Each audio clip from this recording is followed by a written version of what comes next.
Good morning friend आमी प्रियंका नतून आरेकटी ब्लगे सबाइके स्वागत जानाई। सबाई केमन आछो? आशा करछि खूबই ভালো আছো আর তোমাদের ভালোবাসায় আমরাও খুব ভালো আছি। আজকের এখন বাজে সকাল 6:20 আর এখন থেকেই ব্লগটা শুরু করছি।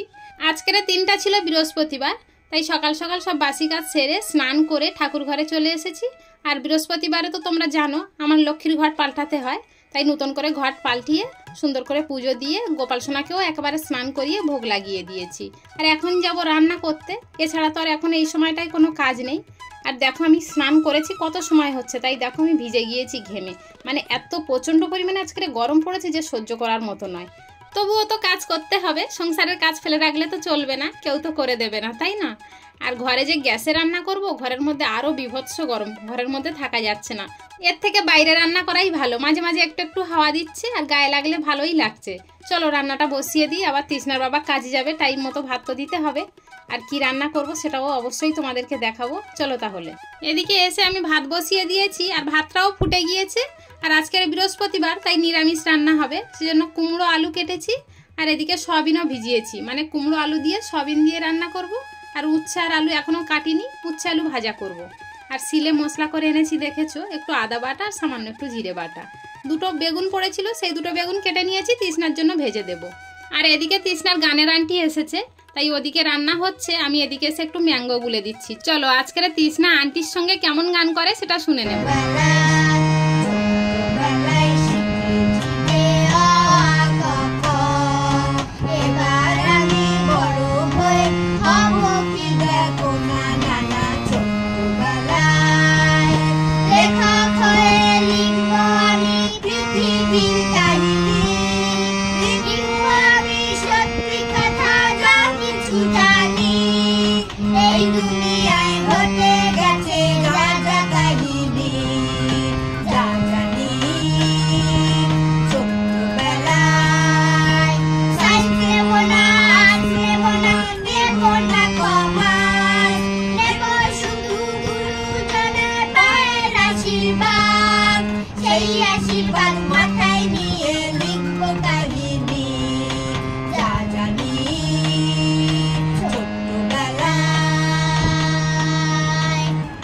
আন্টিও তার টাইম মতো গান করিয়ে চলে গিয়েছিল। আর আমি এরই মধ্যে রান্না করে থালা বাসন সব মেজে ঘষে এনে এখন উপর দিচ্ছি। তখন সামনের বাড়ির একটা যা এসে আমের পল্লব চাইছিল, তাই আমি বললাম যে তুমি তাহলে পেড়ে নাও, তাই আমি ওদের সঙ্গেই কথা বলছিলাম। তাহলে চলো, এদিকের কাজ তো সারা হয়ে গিয়েছে, কিন্তু অন্য কিছু কাজ বাকি। তৃষ্ণার বাবাকে তো ভাত দিতে হবে। আর কি রান্না করলাম সেটা তো তোমাদেরকে দেখাইনি। দেখো উচ্ছে আলু ভাজা করেছি আর উনুনে বেগুন ভাজা বসিয়ে আন্টিকে ম্যাঙ্গো দিতে এসেছিলাম, গিয়ে দেখি বেগুনটা একটু কড়া হয়ে গিয়েছে। কি করব বলো, একা হাতে সব দিকে সামলাতে গেলে এইরকমই হয়ে যায়। তোমরা যেন বাজে কমেন্ট করো না তাই বলে। আর কুমড়ো আলু দিয়ে সয়াবিন দিয়ে রান্না করেছি, তাই দিয়ে তৃষ্ণার বাবার খাবারটা গুছিয়ে দিয়ে এখন এই জিনিসগুলো গুছিয়ে নিচ্ছি। তৃষ্ণার বাবা সকালে এই লবণ আর আমি যে ফেস ওয়াশটা মাখি সেটা দুটো একেবারে এনে দিয়েছে, আমার এখন 2 মাস কোনো কথা বলতে হবে না। আর বাড়িতে সবার জন্য একটা বডি ওয়াশ আর তৃষ্ণার জন্য নুডলস এনে দিয়েছে, তাই সেগুলো সব গুছিয়ে রেখে এখন চলে এসেছি জলের ড্রাম পরিষ্কার করতে। গতকাল তোমরা দেখেছো এই ড্রামের মধ্যে সার্ফের জল দিয়ে রেখেছিলাম, আর আজকের সেই সার্ফের জল ফেলে দিয়ে সাবান দিয়ে ভালো করে মেজে পরিষ্কার করে নিয়েছি।